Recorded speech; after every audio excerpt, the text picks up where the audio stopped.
Doctor call కోసం రాజు అయితే wait చేస్తూ ఉంటాడు. ఇక డాక్టర్ ఫోన్ చేసినాక ఇట్లా అడుగుతూ ఉంటాడు. డాక్టర్ చెప్పండి, ఏదైనా ఆప్షన్ ఉందా? కావ్య బిడ్డని క్యారీ చేయొచ్చా అని అడుగుతూ ఉంటాడు. ఒక ఆప్షన్ ఉందని డాక్టర్ అయితే చెప్తుంది. కానీ ఇందులో సక్సెస్ అయ్యేది చాలా తక్కువ. ఓ రకంగా చెప్పాలంటే 50-50 అనే చెప్పాలి. కొన్ని సార్లు ఇద్దరిని కోల్పోయే పరిస్థితి కూడా రావచ్చు. మనం ఏం చేయలేం ఆ పరిస్థితి అని అంటూ ఉంటుంది డాక్టర్. ఇంకా రాజు అయితే ఒక్కసారిగా షాక్ అవుతూ ఉంటాడు.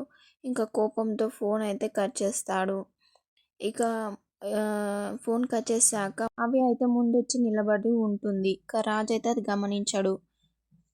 ఇక కావ్య నేను మాట్లాడింది మొత్తం వినేసిందేమో అని టెన్షన్తో చూస్తూ ఉంటాడు. ఇక కావ్య కోపంగా రాజునైతే చూస్తూ ఉంటుంది.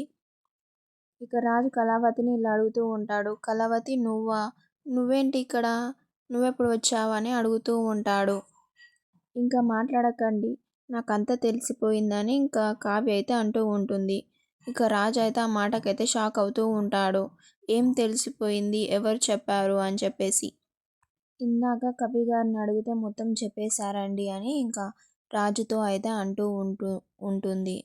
ఇక రాజు అయితే షాక్ అవుతూ ఉంటాడు. కళ్యాణ్ చెప్పనని చెప్పాడు, మళ్ళీ ఎందుకు చెప్పాడు అని చెప్పేసి. ఇక చూద్దాం నెక్స్ట్ ఎపిసోడ్లో ఏమవుతుందో. ప్లీజ్ అంతవరకు subscribe my channel for more videos and do support me guys.